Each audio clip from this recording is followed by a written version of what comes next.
Morning, guys. So my mom says that I need to slow down when I am showing what everything looks like out here, and I wanted to take you on a food walk to show you what I feed rabbits. So I'm going to go really slow. There's one garden, there's the living fence, and there's another garden inside the living fence. And the reason I wanted to talk about this is that we just picked up 17 new rabbits for $1 a piece, and it takes a lot of food to feed that many rabbits. So first thing I'm going to show you is raspberry canes and my black locust tree. This is edible. If I need to cut back raspberry canes, those are edible. If I don't have space and hutches built, well, I have to have hutches built, but if I don't have the stands built, you can see we got bunnies under there. That'll keep them really nice and shady. Don't forget your weeds. Here, one of our main weeds is bindweed, and it's perfectly edible for rabbits.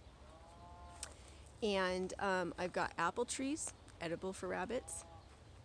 I've got butterfly bush, edible for rabbits. And there's the quail. What I'd really like to do is get them an aviary set up so that they can come out and eat bugs.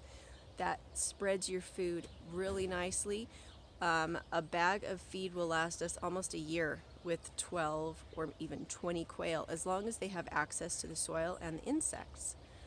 We have some really nice big cages, and we have 6 in each cage right now.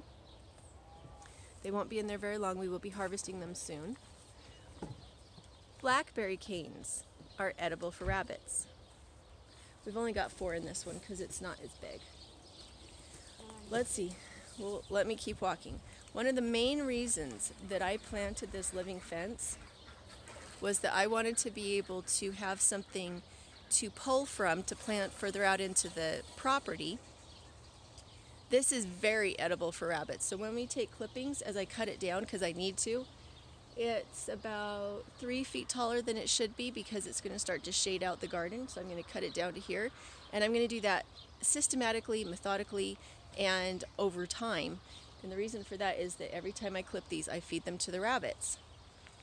I have poplars out here. I can feed those to the rabbits.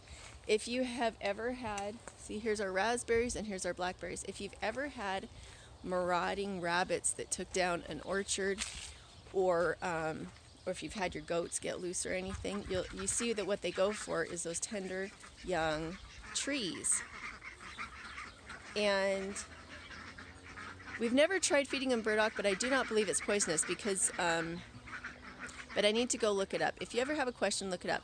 I'm going to go look it up and see if burdock is edible. I'm not going to cut this burdock back because this is something that we eat. It's a root crop, gobo burdock. And the ducks keep all the babies. You see that it hasn't spread outside. Anywhere that I don't protect, those ducks are going to get at that burdock. They really love it. And then we eat the young ones in the spring, so I probably need to protect this even more once the seeds fall. This is Siberian pea shrub and also grapevine. Very edible for rabbits. Lovage, edible for rabbits, but they don't really like it. It's a little strong. What else do we have? I'm trying to go super slow so you can see everything. I need to set up my big camera so that I can just walk away from it and show it to you in a bigger panorama. So this is our rabbit vegetable garden, and it is, I would bet in a week we'll have this harvested for the rabbits and ready to put more seeds in. But this is radish, it's turnip greens.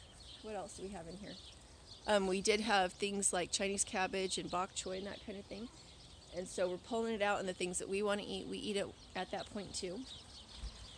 But this has been feeding the rabbits for almost 2 months now, this, as we thin it out. This in here, I haven't been doing anything with. It's squash, so we want to keep those leaves intact. And I have been cutting and dropping the comfrey into the bed to fertilize it. I also have some herbs that would be perfectly safe for the rabbits. But you can see The ducks do a very good job. Maybe you can't see. The ducks do a very good job of keeping weeds away from anything that's wet. If you have ground that is not wet, it's harder for the ducks to keep it weeded. So that's the nice thing about having a drip line in your orchard, is that they keep all the weeds away from all your trees, and it's more your walking and maybe your weed whacking that keeps the rest of the path down. I need to have Kaya come back in here and weed whack again. When I find little willows sprouting up in the path, I pull them and give them to the chickens. Not the chickens, the rabbits. We're talking about rabbits.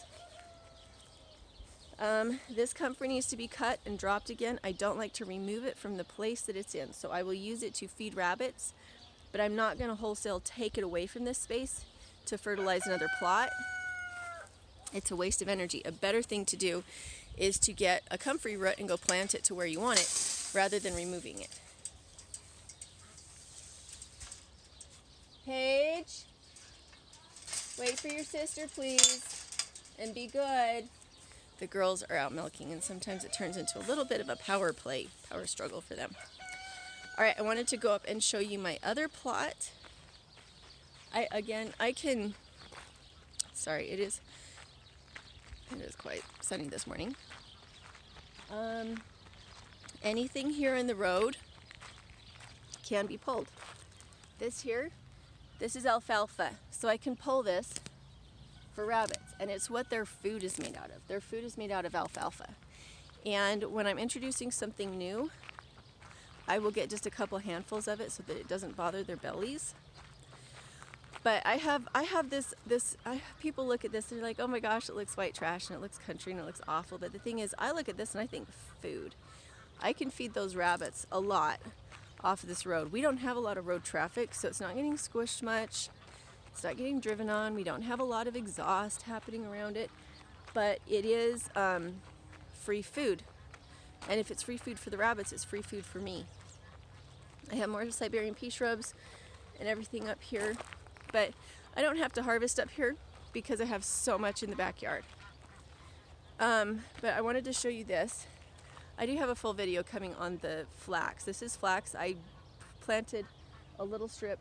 The ones that are doing good are from Mary's Heirloom seeds. The ones that aren't doing so good are from a different seller who charged me like $12 for that amount of seed right there. And Mary, it was like $3 a packet for her those big ones. So right here, this is where my beautiful stump was that I burned. I missed that stump quite a bit. Kind of wish it was still here, but it's a good experiment to do this. So I fully burned this whole circle. Burned it to the ground, and then I ridged up the ash. So the ash is a ridge all the way around as a little bit of a weed barrier. And then I planted a big package of lettuce greens, mixed lettuce greens and flowers and herbs, and I just scattered them and I water them daily. It's not a big deal. I turn it on for 5 minutes. I water them daily. Now what has happened is that I have bindweed coming up in there. Not a whole lot, but a little bit. But guess what? Rabbits, they eat bindweed. So when I come out here and I'm plucking greens and lettuce for my family, there's more than I can ever eat. So I thin it out and I take the thinnings to the bunnies. And at the same time, I pull all the bindweed and it feeds the bunnies again. And so that is how with 4 rabbits, we had gone through less than a half a bag of feed.